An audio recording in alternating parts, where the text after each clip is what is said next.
இருக்கு. யாருன்னா எங்கன்னா வரலாம். நம்ம வெற்றிமாறன் சார் சொன்ன மாரி தான். நீங்க வந்து கார்லயும் போலாம், பைக்லயும் போலாம், ட்ரெயின்லயும் வரலாங்கிற மாரி எப்படி வேணா சினிமாக்குள்ள வரலாம் நீங்க. இப்ப என்னோட கதை அவருக்கு தெரியும். நானும் அவரும் ஒரு கதையில ஒர்க் பண்ணிட்டு இருக்கோம். அத கொண்டு வரலான்னு இருக்கோம். அவரோட புரொடக்ஷன கொண்டு வரலான்னு இருக்கோம். ஓகே. இந்த மாரி பேச்சுவார்த்தை போயிட்டு இருக்கு எங்களுக்கு. ஸோ உங்களோட பாயிண்ட் ஆஃப் வியூல நான் ஒரு கேள்வி வைக்கிறேன். இப்ப டிராகன் படத்தோட வெற்றிக்கு வந்து காரணம் படத்தோட டைரக்டரா இல்ல சித்து? கண்டிப்பா. அப்புறம் பிரதீப் சாரோட நம்ம வந்து இன்டர்வியூ பார்த்தோம்னா நம்மளுக்கு பூஸ்ட் ஆகும். ஏன்னா ஸ்டேஜ்ல நிக்கிறாரு, எப்படா இருக்க கேவலமா இருக்குன்னு சொல்றாங்க. ஆனா ஆமா சார் ரொம்ப நன்றி, இதெல்லாம் எனக்கு கேட்டுட்டு பழகி போச்சு. அப்ப இப்ப இன்டர்வியூல சொல்றாரு, இப்ப எனக்கு அந்த கான்ஃபிடன்ட் லெவல் வேற மாதிரி போயிடுச்சு சார் அப்படிங்கிறது. இன்னொரு ஒரு மிஸ்ட்ரியான ஒரு விஷயம் நினைச்சு அது எப்படி எடுத்துக்கிறேன்னு தெரியல. எனக்கும் அது ரொம்ப சர்ப்ரைஸா இருந்துச்சு. இந்த ஷூட்டிங் நடக்க எங்களோட கூட ஒர்க் பண்ணவங்க ஒவ்வொருத்தங்க வீட்லயுமே டெத் நடந்துச்சு. ஆனா அங்க போக ஊருக்காரங்களாம் கூப்பிட்டு சொன்னாங்க, தம்பி இப்படிலாம் நடக்குது, கொஞ்சம் பாத்துங்க நீங்களா, இது சரியா படல அப்படிங்கிற மாதிரி பேச ஆரம்பிச்சாங்க. நீங்க படம் ப்ரிவியூ அப்ப வந்து பாத்தீங்கன்னா பைலோன் அவர்கள் ஒரு கேள்வி கேட்டாரு. சோ அந்த கேள்வியை நீங்க எப்படி பாக்குறீங்க? நாடகம் சொல்லாதீங்க, தியேட்டர் சொல்லுங்க.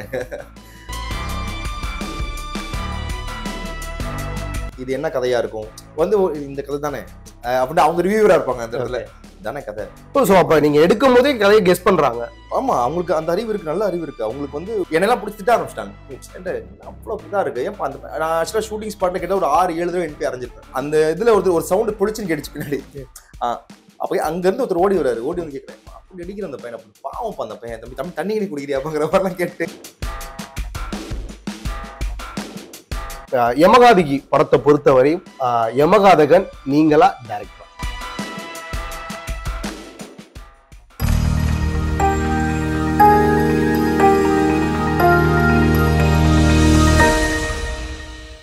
Hi Tamil girls and boys, எல்லாருக்கும் ஒரு கலர்ஃபுல்லான வணக்கம். இன்னைக்கு நம்ம கூட வந்து பாத்தீங்கன்னா அண்ட் எஸ்டர்டே வந்து ஒரு படம் ஒன்று பார்த்தேன், ப்ரிவியூ ஷோ. ஸோ ரொம்பவே பங்கமா இருந்துச்சு. அண்ட் ஆக்சுவலா இதை எப்படியும் நான் இன்ட்ரோ கொடுக்கலாம்னு நினைக்கிறேன். அங்க பார்த்த படம் யமகாதகி, இங்க வந்திருக்கிற யமகாதகன். எஸ், ஐயோ பிரதர், கண்டென்ட் ரிவீல் பண்ணிட்டோம். இல்ல இது வேற நான் கட் பண்ணிடுங்க. ஓகே, எஸ், நம்ம கூட வந்து பாத்தீங்கன்னா சுபாஸ்கரன் அவர்கள் இணைஞ்சிருக்காங்க. வணக்கம் பிரதர். சுபாஷ் என்ன பேரு சொன்னீங்க? சுபாஸ்கரன். சுபாஷ்கரன் இல்ல, அந்த மியூசிக் எல்லாம் பார்க்கும்போது அந்த ஒரு கரண் ஒரு கம்பீரமா சொன்னாதான் நல்லா இருக்கும். எஸ், சுபாஷ் அவர்கள், ரைட்டா? எப்படி இருக்கீங்க? சூப்பரா. நீங்க எப்படி இருக்கீங்க? நான் செம்மையா இருக்கேன். அண்ட் என்னை விட நீங்க செம்மையா இருப்பீங்க, ஃப்ரேம்லயும் சரி அண்ட் இப்போ நேர்லயும் சரி. கேமரா நினைச்ச முன்னாடி வச்சு செய்யறீங்க.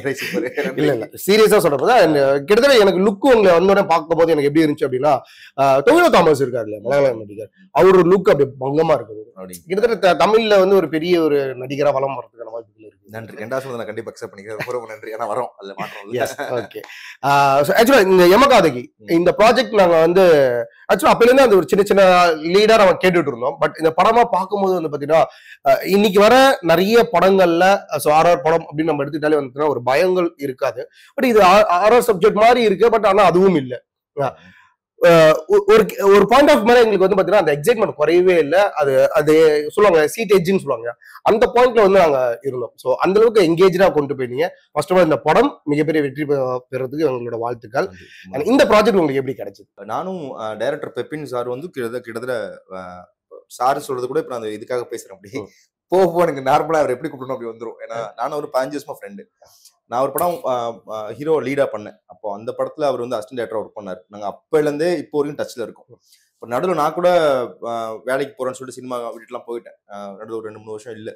அதுக்கப்புறம் அவரும் இங்கேயே தான் இருந்தாரு, அதுலயே தான் இருந்துட்டு இருக்காரு இப்போ வரைக்கும். அண்ட் அதுக்கப்புறம் மறுபடியும் நான் ரிட்டர்ன் வந்ததுக்கு பிறகு அவரோட டிராவல் பண்ண ஆரம்பிச்சேன். அப்போ நாங்க இந்த படம் ஸ்டார்டிங் டிஸ்கஷன்ல இருந்து நான் கூட இருக்கேன். அப்படிதான் நான் ஆல்ரெடி நான் ஸ்டார்டிங்ல உள்ள இருக்கேன், அப்படிதான் சொல்லணும். கிட்டத்தட்ட யமகாதிக்காக நீங்க வந்து உடல் ரீதியாவும் நல்ல எஃபோர்ட் எடுத்திருக்கீங்கன்னு நினைக்கிறேன். பிகாஸ் இப்ப ரொம்ப பிசிக்கலா ஃபிட்டா இருக்கீங்க. அண்ட் ஒரு கிட்டத்தட்ட வந்து ஒரு ஹீரோ அண்ட் ஒரு ஆக்சுவலா யமகாதிகளை என்ன ரோல் பண்ணிருக்கீங்க நான் ரிவீல் பண்ண மாட்டேன், கவலைப்படாதீங்க.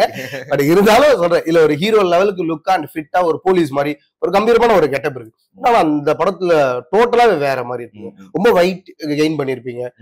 சோ அதுக்காக பர்டிகுலரா ஐ மீன் வெயிட் போட்டீங்களா, இல்ல அந்த டைம்ல நீங்க உங்களோட பிசிக்கே அப்படிதான் இருந்துச்சு? இல்ல, உண்மையிலுமே வெயிட் ஆக்சுவலா போட்டோம்.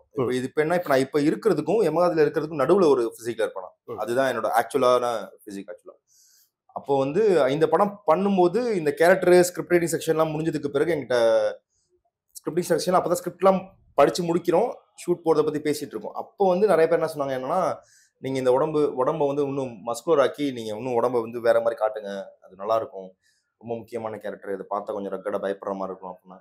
நான் அதை எப்படி ரிவர்ஸ்ல யோசிச்சோம் அப்படின்னா, இது கொஞ்சம் ஊருக்குள்ள வீட்லயுமே திருடிட்டு ஏமாத்துற மாதிரி ஒரு கேரக்டருங்கிறதுனால கொஞ்சம் திமிரா இருந்தா என்ன இப்போ, அதனால கொஞ்சம் குண்டுன்னு குழுகுலன்னு இருப்போம்னு சொல்லிட்டு கொஞ்சம் வெயிட் போட்டேன்.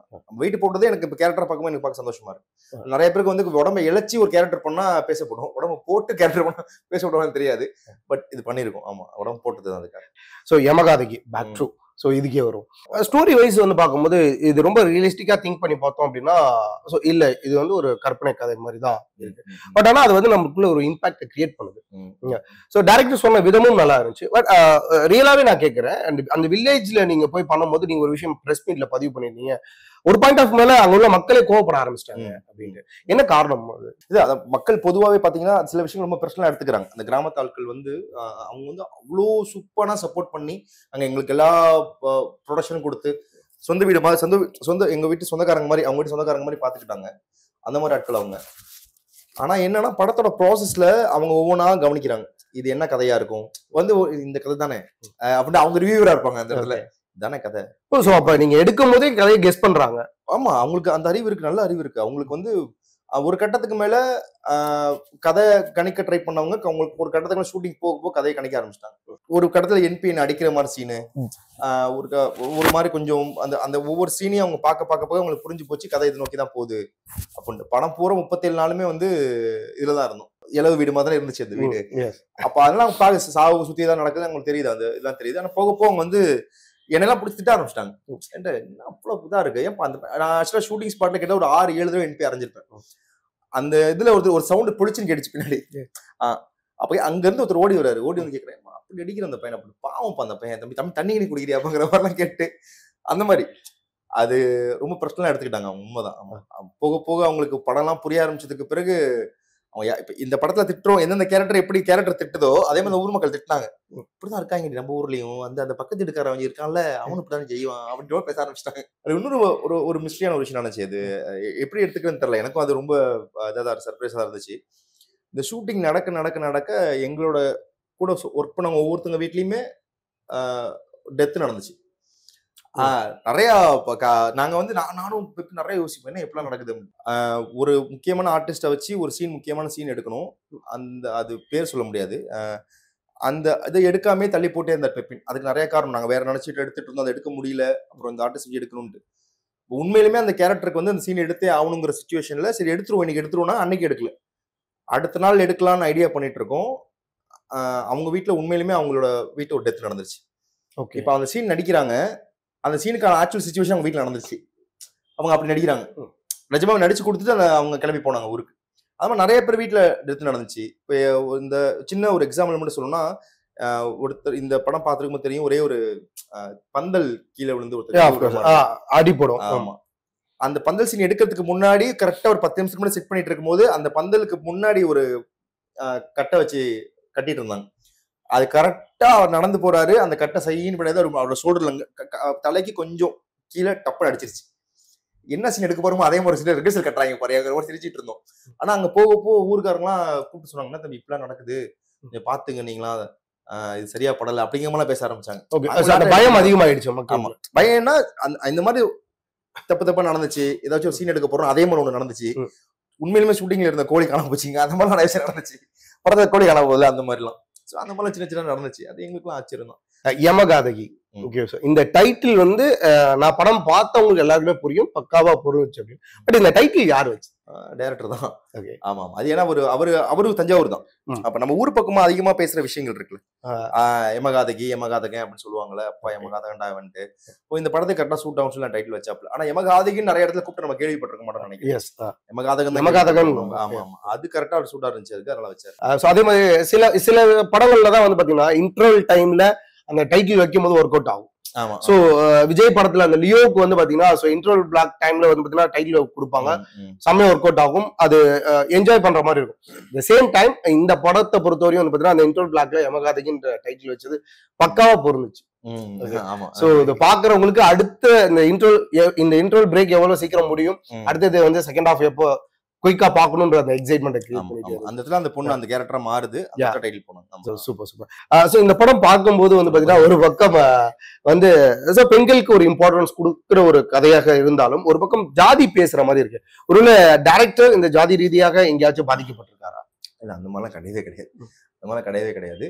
அவரு இப்போ இந்த படத்துல உள்ள டைட்டில் இருந்து இந்த படத்துக்கு நம்ம எடுத்த ரெஃபரன்ஸ்ல இருந்து ஈவன் இந்த அமானுஷமான சில விஷயங்களுக்கு நம்ம எடுத்து அதை வச்சுட்டு டைலாக்லாம் அங்க ஊர் சைடு பேசுறதுதான். அந்த மாதிரி உண்மையிலுமே ஒரு பக்கம் நடக்கிற சில விஷயங்களை அடிப்படையா வச்சு இந்த படத்தை உருவாக்கணும். முக்கியமான விஷயம் என்னன்னா, நானும் பெப்பின்னு எல்லாமே பொதுவாகவே சொல்றேன்னா, பேசும்போது என்னன்னா இந்த கண்டென்ட்டை எப்படி சொல்லலாம், அப்படி சூப்பர் கண்டென்ட் இது, இந்த கண்டென்ட் எப்படி சொல்லலாம், இது வந்து நம்ம பொதுவாக நம்ம கதை பேசணும்னு வச்சுக்கோங்க தோணல, இந்த கதையை மட்டும் இந்த கண்டென்ட் ஆக்ஷனா சொன்னோம்னு வச்சுக்கோங்க சூப்பரா இருக்கும் அப்படின்னு சொல்லுவோம்.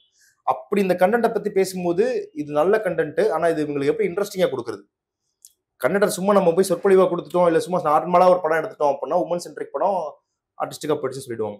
பட் இந்த படத்தை கமர்ஷியலாக அவங்களுக்கு கொண்டு போகணும் அப்படிங்கிறனால தான் நம்ம வந்து அந்த ஹாரர் மிஸ்ட்ரி த்ரில்லர்லாம் எடுத்துக்கிட்டோம். நம்ம அப்போ அப்படிதான் அந்த படத்தை அவங்க முடிவு பண்ணோம். ஸோ இதுல உள்ள அந்த அந்த பெண்களுக்கு எதிரான நடக்கிற சின்ன சின்ன விஷயங்கள், அந்த ஜாதி விஷயம், இதான் கண்டென்ட். இதை மிஸ்ட்ரி த்ரில்லருங்கிற பாயிண்ட் ஆஃப் வியூல சொன்னா நல்லா இருக்கும் முடிவு பண்ணோம். அப்புறம் அது அழகா அவங்க அமைச்சாங்க. அதே மாதிரி இப்போ அடுத்த படம் பண்ணிட்டு இருக்கு, அந்த படத்தை கண்டிப்பா அதுவுமே ஒரு நல்ல விஷயம் சொல்ல வருது. ஆனா அதை நார்மலா சொல்லிட முடியாது, அதை ஹாரராகவும் சொல்ல முடியாது, அப்ப அதை ஆக்ஷனாக சொல்ல முடியும். ஸோ இப்போ அந்த மாதிரி முடிவு பண்ணி வச்சிருக்கோம். ஸோ இப்படி வந்தது தான் அது. ஸோ அதனால அது எங்கேயுமே பாதிக்கப்படல. எப்படி சொல்லலாம் அப்படிங்கிற விஷயத்தை முடிவு பண்ணோம். கண்டென்ட் ஆல்ரெடி கிடைச்சிருச்சு எங்களுக்கு. ஸோ நீங்களும் ஒரு சில இடத்துல வந்து தியேட்டர் ஆர்டிஸ்டா இருந்திருக்கீங்க இல்லையா? பட் பெரிதளவுல ட்ரைனிங் போனாலும் பர்ஃபார்மன்ஸ் பண்ணிருக்கீங்க, ரைட்? ஆமா, நான் ஸ்கூல் காலேஜஸ்ல பண்ணிருக்கேன். இவங்க நீங்க சொல்ற அந்த கூத்துப்பட்டறை அது இல்ல, அது இல்ல. பட் நீங்க படம் ப்ரிவியூ அப்போ வந்து பாத்தீங்கன்னா பைலோன் அவர்கள் ஒரு கேள்வி கேட்டாரு. ஸோ அந்த கேள்வியை நீங்க எப்படி பாக்குறீங்க?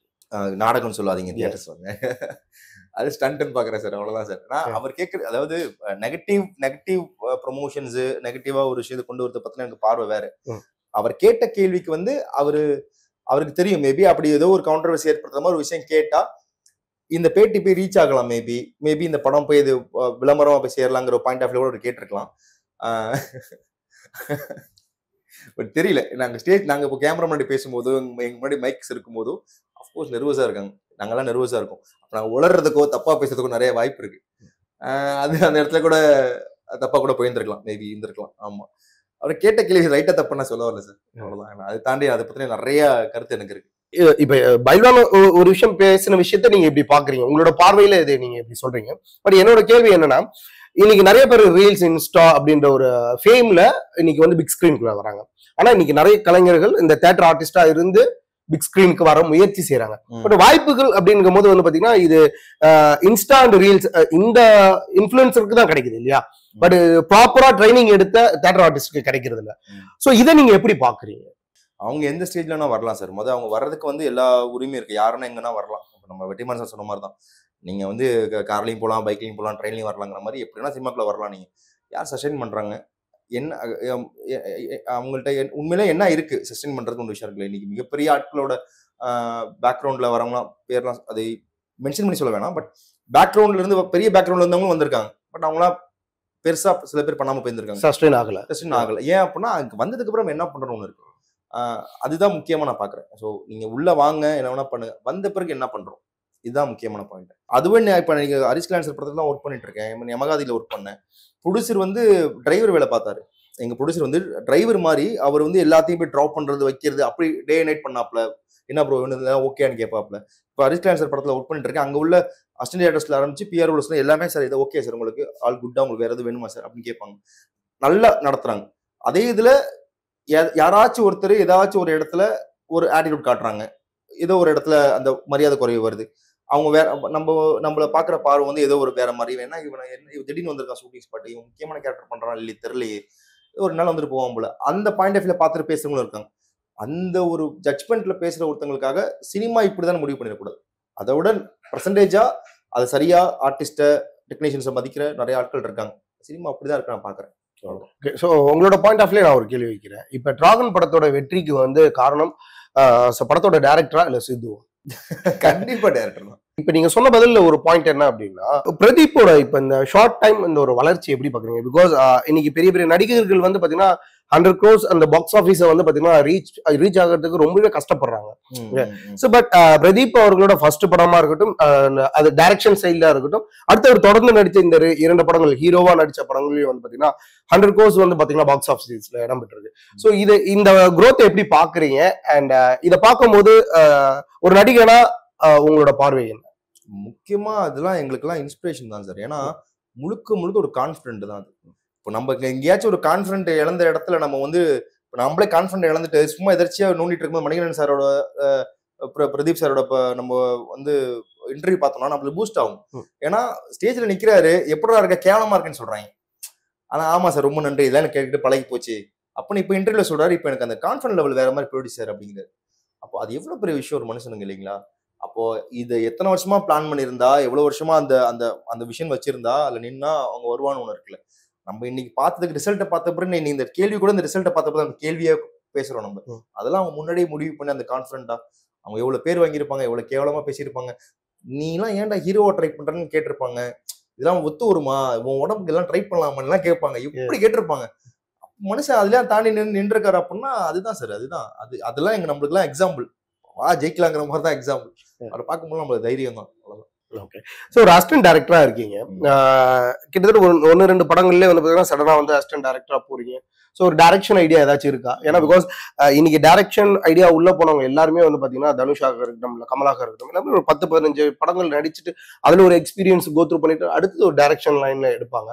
பட் நீங்க ஆக்டிங் சைட்ல இருக்கும் போதே டைரக்ஷன் சைட்லயும் ஃபோக்கஸ் பண்ணீங்களா? இதுக்கான ரீசன் என்ன? ரீசன் என்னன்னா சார், ஆக்டிங்க சரியா செய்யணும் சார். அதுக்கு வந்து டைரக்டரோட பாயிண்ட் ஆஃப் வியூல இருந்து ஒரு கதையை அணுகிற விதத்துல இருந்து கிராஃப்ட் அணுகிற விதத்துல இருந்து என்ன நாலேஜ் இருக்கு, என்ன மாதிரி விஷயங்கள் தேவைப்படுதுங்கிறதையும் நான் தெரிஞ்சுக்கணும்னு ஆசைப்பட்டேன். எனக்கு என்ன கண்டிப்பா டைரக்ஷன் பண்ணணும் ஆசை இருக்கு சார். பட் அதுக்கான சரியான இப்ப நம்ம ஆக்டரா தகுதியாக்கிறதுக்கு அதை கத்துருக்கோம். ஆமா, அது வந்து ஃபியூச்சர் நிறைய சொல்ல வேண்டிய கதைகள் இருக்கு. எங்க சைட்ல இருந்து சில விஷயம் கதை இருக்கு. நம்ம ஒரு கருத்தை வச்சு சுத்திட்டு இருப்போம்ல, அந்த மாதிரி நிறைய விஷயம் சொல்ல வேண்டியது இருக்கு. அதுக்கான நேரம் வரும். ஆனா இப்போ நான் பேட்டைக்காளி டைரக்டர் சார் ஒர்க் பண்ணும்போது அவரே வந்து இப்போ என்னோட கதை அவருக்கு தெரியும். நானும் ஒரு கதையில ஒர்க் பண்ணிட்டு இருக்கோம். அது கொண்டு வரலான்னு இருக்கோம். அவரோட ப்ரொடக்ஷனை கொண்டு வரலான்னு இருக்கோம். இந்த மாதிரி பேச்சுவார்த்தை போயிட்டு இருக்கு எங்களுக்கு. அந்த மாதிரி அந்த ப்ராஜெக்ட் நீங்க டைரக்டராவா இல்ல அதான் இப்போதைக்கு அந்த கதை பேசி அது எதுவுமே முடிவு பண்ணல. பட் அதான் நான் சொல்றேன்ல, கண்டிப்பா அது அந்த லைன் யாருது, அது ஃபுல்லா லைன் கதையில என்னதுதான். ஆமா, நானும் அவரு இப்ப பேசியிருக்கோம், முடிவு பண்ணிருக்கோம். அது ஃபியூச்சர்ல எப்போன்னு சொல்லிட்டு பேசிட்டு இருக்கோம். அது நடந்துட்டு இருக்கு. ஆமா, இது நடந்துட்டு இருக்கு. என்னன்னா இப்போ நம்ம சொல்ல வேண்டிய கதையை இந்த மாதிரி உதவி கிடைக்கும்போது, இந்த மாதிரி ஒரு மென்டாஸ் வந்து நம்மளுக்கு வந்து இதெல்லாம் சொல்ல வேண்டிய கதை வாடா சொல்லலாம் அப்படிங்கும் போது சூப்பர் அப்படின்னு சொல்லி வருது இல்ல. எந்த டேரக்டர் பண்ணாலும் பரவாயில்ல, இந்த கதை சொல்லப்படணும் அப்படிங்கிற மாதிரி சில விஷயங்கள் இருக்குல்ல, அப்ப கிடைக்குது. ஃபுல்லா நம்ம நல்லா கத்துக்கிட்டு நம்ம டைரக்ட் பண்ணலாம்டா இப்போ அப்படிங்கிற ஒரு சிச்சுவேஷன் வரும்போது அது கரெக்டா காலம் நம்ம தகுதிப்படுத்தும். அப்ப நான் கண்டிப்பா பண்ணும். நிறைவா ஒரே ஒரு கேள்வி, யமகாதிகி படத்தை பொறுத்தவரையும் யமகாதகன் நீங்களா டைரக்டரா? எல்லா படத்துலயும் ஒரு டைட்டிலுக்கு அந்த கதைக்கு எல்லாத்துக்கும் ஃபுல் கிரெடிட் டைரக்டருக்கு மட்டும்தான். அவர் தான் யமகாதகன், அவர் தான் யமகாதகி. அதுல அந்த பொண்ணோட கேரக்டர் எழுதினவரும் அவர் தான். அவர் தான் யமகாதகன், யமகாதகி எல்லாமே அவர் தான். ஸோ முழு கிரெடிட் பெப்பினுக்கு மட்டும்தான். ஆமா ஆமா, முக்கியமான விஷயம். அந்த படத்துக்கு வந்து March 7th வருது, மறக்காம பாத்துருங்க. ரொம்ப முக்கியமான படம், அவசியமா போய் பாருங்க. அண்ட் இந்த படத்தை நீங்க பார்க்கும்போது இப்ப கூட ரீசெண்டா சில பேர் பார்த்துட்டு ப்ரிவியூல கூட பார்த்துட்டு என்கிட்ட கேட்டுட்டு இருந்தாங்க, இது வந்து ஜாதியை எதிர்க்கிற ஒரு படம் அப்படித்தானே அப்படின்னு சொன்னாங்க. இல்ல, அது மட்டும் கிடையாது. ஆக்சுவலா இது ஒரு பெண்களை என்ன பார்வையில பாக்குறோம், அவங்களுக்கு எதிராக நடக்கிற விஷயங்கள் அதுதான் பேசியிருக்காங்க. படம் பூரா தான் பேசியிருக்காங்க. அது அந்த பாயிண்ட் ஆஃப் வியூல வந்து படத்தை பார்க்கணும்னு ஆசைப்படுறேன். அந்த படம் பார்க்க சும்மா ரோட்ல போகும்போது ஒரு பொண்ணு ஜஸ்ட் கை காட்டி நம்ம என்னமோ பேசிட்டு போயிடுறோம். ஜஸ்ட் ஒரு வீட்டுல வந்து ஒரு நம்ம பார்வைக்கு ஒன்று பேசிடுறோம்னு ஒன்று இருக்குல்ல. வீட்டுல உள்ள தன்னோட ஒய்ஃப் எப்படி நடத்துறோம், நம்ம அம்மாட்ட எப்படி பேசுறோங்கிற கொண்டு நம்ம எல்லாமே நம்ம டே டு லைஃப்ல பண்ற தப்புகள்லாம் இருக்கு. இந்த படம் அது அங்கங்க பேசிட்டே இருக்கு. அண்ட் இந்த படத்துக்கு பின்னாடி நிறைய சின்ன சின்ன மெட்டஃபர்ஸ்லாம் வச்சிருக்காரு. இப்ப தீப்பாச்சி அம்மன் வச்சிருப்பாரு. அதுல இப்ப சிறு தெய்வங்கள் ஏன் உருவானாங்க அப்படின்னா, வாழ்ந்து நிஜமாவே ஒரு காரணத்துக்காகவோ இல்லை வீட்டுக்காகவோ ஊருக்காகவோ ஏதோ ஒரு விஷயம் தியாகம் பண்ணி அவங்க இறந்துருப்பாங்க. அப்போ அந்த ஊர்ல அவங்கள தெய்வமா கும்பிடுவாங்க. அப்படிதான் சிறு தெய்வங்கள் கும்பிடுறாங்க. அப்போ இப்ப இந்த படம் பூரா அந்த பொண்ணு வந்து முதல் ஷாட்ல கதவு திறக்கும் போதே தீப்பாச்சி அம்மன் ஸ்டிக்கர் ஒட்டி இருக்கும், அதுதான் ஓப்பன் பண்ணும். நம்ம அங்கேயே அம்மனை தான் காட்டுறோம். அந்த பொண்ணு கூட அந்த இதுக்கு பின்னாடி கூட தீப்பாச்சி அம்மன் இருப்பாங்க. அப்போ கிட்டத்தட்ட ஒரு இறந்ததுக்கு பிறகு நீ சாமியா கும்பிடுவானா, வாழும்போது கொண்டாட மாட்டேதானே அப்படின்னு பெண்களை அந்த மாதிரி சில விஷயங்கள் இந்த படத்துல பேசிருக்கோம். அந்த பார்வையில பார்க்கும்போது இந்த படம் இப்போ கண்டிப்பா எல்லா இடத்துலயும் பார்த்து போய் சேர வேண்டிய ஒரு படம். அதான் அந்த பாயிண்ட் ஆஃப் வியூல வாங்க, உங்களுக்கு நிறைய சர்ப்ரைசஸ் படத்துல கண்டிப்பா காத்திருக்கு. ஆமா March 7th. So super brother. And தொடர்ந்து அடுத்தடுத்த களங்கள்ல நம்ம சந்திப்போம். Definitely. கண்டிப்பா அடுத்தடுத்த படங்கள், ஒரு பெரிய படங்கள் வாய்ப்புகள் உங்களுக்காக காத்துட்டு இருக்கு. சிறந்த ஒரு நடிகனாகவும் கேரளாவில் எப்படி டொவினோ தாமஸ் ஒரு மிகப்பெரிய ஒரு லீட் கேரக்டர் எடுத்து பண்ணிட்டு இருக்காரோ, ஸோ அது மாதிரி தமிழ் இண்டஸ்ட்ரியிலும் இங்கே ஒரு டொவினோ தாமஸ் உருவாகணும்ன்ற வாழ்த்துக்கள். நன்றி ரொம்ப ரொம்ப நன்றி. வாழ்த்துக்கள் பலிக்கட்டும். நன்றி.